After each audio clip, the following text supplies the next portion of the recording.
Hi,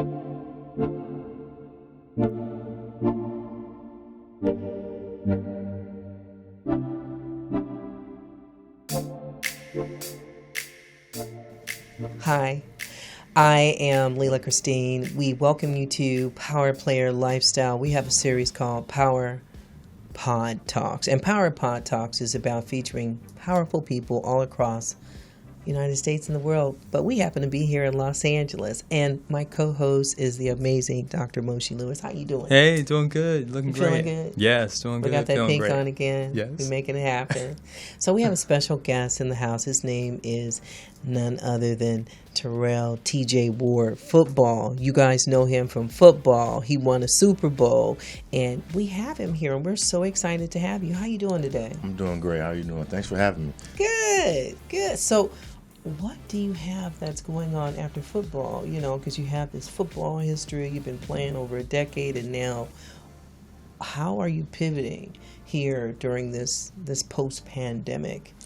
I'm transitioning, definitely learning, the ins and outs of the business world and continuing on with my foundation, the Warboy project, along with my brother. He also played in the NFL for a few years. Okay. And I also started a sports agency representing players, Really? mostly football players right now. This is going into our second year of operation. Oh, wow. Really our first year of a full season of recruiting and trying to target players from college going into the NFL. Football. Jay-Z as well has, I think he represents athletes, I think one of his companies, and from what I understand. Yes, Rock Nation. Right. So what made you decide to say, you know what, I think I want to go behind the scenes, but really in front of the scenes, and I want to take, these amazing, new upcoming football, stars in the future and be a part of your agency? How did that happen? Were you sitting at the table with your friends and say, I think I want to do this? Yes. Almost. Exactly. One of my friends, just through my experiences through my 8 years in the season, dealing with multiple agents and just knowing the ins and out of the player side and kind of what my agents did and did not do for me that I could help players coming up do better and throughout the course of the career, from college to their retirement. So that was the main reason why I wanted to dive into this. And you look out on the field or on the court or wherever the sports arena is, and it's mostly people that look like us, right? But then when you get into the meeting rooms and sit down with parents, it's mostly people that don't look like us. And I just wanted to change that perception, that narrative, and who else to get advice from than a person like me who's been through pretty much anything you can be through in the NFL. I was second-round draft pick. I wasn't a high recruit in college. I walked on at the University of Oregon. So I know the ups and the downs of, that transition from college to the pros. And inside the league, I was all-pro, Pro Bowl, and I won a Super Bowl. Dealt with multiple agents, the small-time agents, the big-time agents, multiple teams, multiple GMs, multiple coaches, and I just feel that I can help players coming through navigate, the whole business side of it better than, well, I wouldn't say better than, but in some aspects better than, but just a different perspective than somebody who hasn't, that has just went to school for being an agent or a lawyer. Right. Absolutely. Walk us through that process, because we were talking beforehand, most people don't really know what it's like. So somebody's playing in college, let's say they're already starting to get scouted first, second year and things like that. Walk us through sort of sometimes how they're approached and the kind of things they need to keep in mind when trying to figure out who they align with. A lot of times these agents come out the blue, right? They see you on TV, you're playing well, you're highly rated in your conference or nationally, and, they kind of just throw an olive branch out there and see if you, welcome them in at least for an interview or sit down or talk, get to know your parents, and then it pretty much goes from there. Whoever you're comfortable with, you feel that fits what you want to do in the best way, you end up signing with. But it's not like most of them have been there your whole life. But the way the business is now, you're kind of reaching out to kids in high school with the new NIL deals, and so you're getting to know these players at a younger age, and kind of tracking their progress at a younger age compared to more when I came in the league, kind of just started getting recruited in college, right? When you were really on national TV and people are seeing you. Right. And then what are some of the things that somebody should look out for or at least be aware of in trying to make some of that selection? And like you said, how what you bring to the game is different because you have so much experience. I feel like you should be looking for a personal experience. You should be looking for somebody that's going to be there for you, not only on a business or on a professional level, but on a personal level. Not someone that's just there to, get a check off of what you're doing on the field, right? They should be interested in everything, your whole entire life, your family, your friends, helping people around you get better, and that's only going to make you better. So, that's what our focus is. My company name is Player Above Sports, and a lot of times the players aren't put above everything, and that's what we want to do. We want to put them in the forefront and make sure that they're the most important concern, and not just while they're doing well, right? Right. Their complete career, and before and after. I'm glad that you made that statement, not just when you're in the limelight, when you are the superstar, because everybody is going to, if you're a football player, you're doing well, there's going to come a time where you have to say, it's time for me to move to something else that will elevate my life. Because the thing about Power Player and what we focus on is people who are making a positive impact in society. So for you to say, I think I want to do this and help, future football players, what are some of the benefits that they would receive, meaning these amazing guys coming into the fold of your company that will be most beneficial? That's a little bit different from how you were treated, because sometimes I know that I have, colleagues like yourself who are former football players, and they have a story behind the story, the real. It's not just at the moment. Yeah. And like you say, the real, the truth. The truth. I feel like we're going to provide the truth and genuine, a genuine perspective for you and genuine advice. We're not going to sugarcoat it. We're not going to tell you something that it isn't just because we're relying on you to put food on our tables, right? So I'm not doing this because I need to or I have to. It's because I want to. And I didn't have this plan, when I retired. It was something that just came while I was sitting around like, what am I going to do? Right. I could coach. I could go on TV, talk about football and critique guys and say what they're not doing well or what they are doing well. I feel like I could do more good and help more players and people on this side of the business. And it's such a big entity, the NFL, right? Right.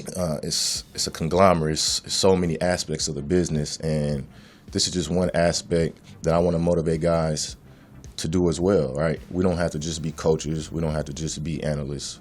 We can get on the other side of the table and negotiate deals and help players in that way. So with your agency endorsement deals, my big question is, did you have endorsement deals when you were active and playing? What are some of the endorsement deals? Tennis shoe, Yeah, clothing? I had Nike deal. I had some sports drinks deals, other smaller deals, smaller companies, but I wasn't the quarterback, so I didn't have the Tom Brady deals. But I had my fair share of good deals where I was provided an opportunity to promote something and get something in return. Okay, this is good.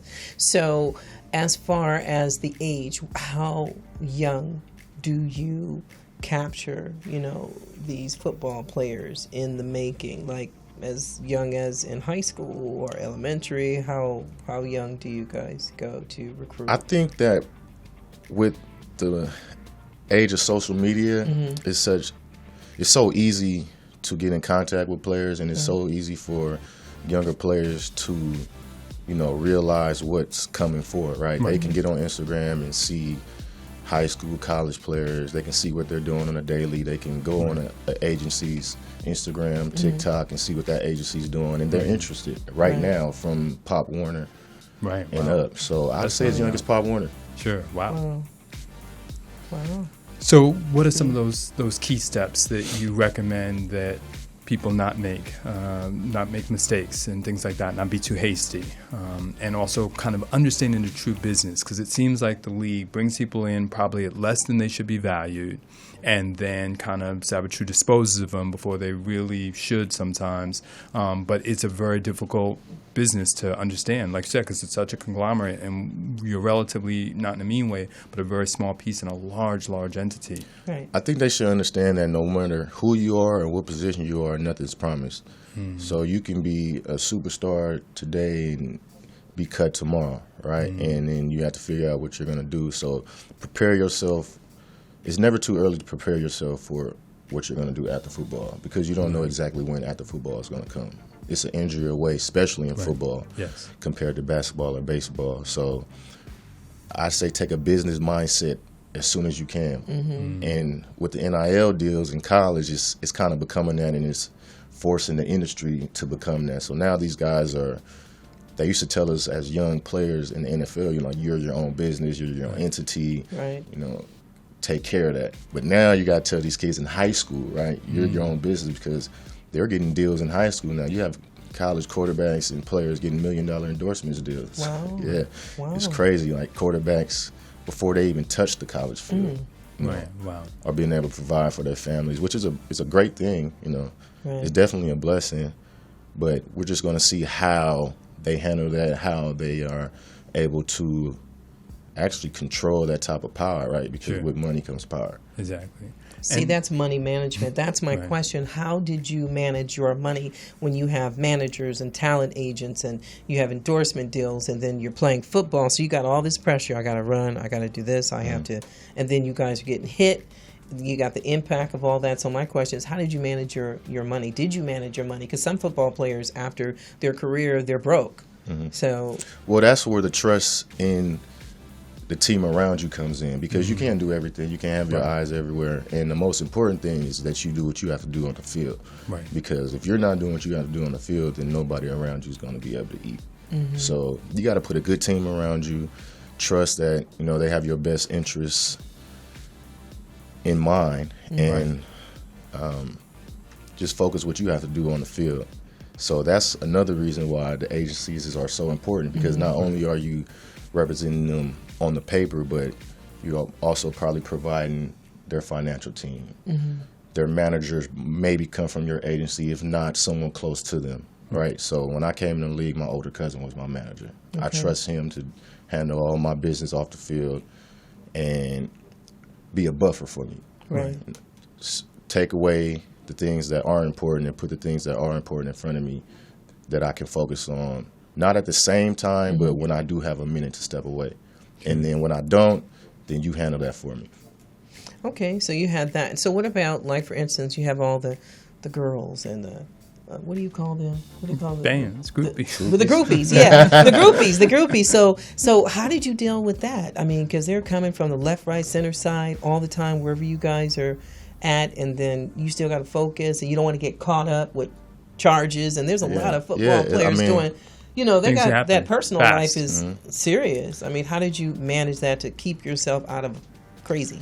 I think Hashtag I've always, crazy. my family has always kept me grounded. I've always had good advice from my parents and my older siblings and relatives. So, it's a change once you leave, like, high school. I wasn't, like, that guy in high school, so I really didn't have to deal with it too much. And when I got to college, same thing. College is college.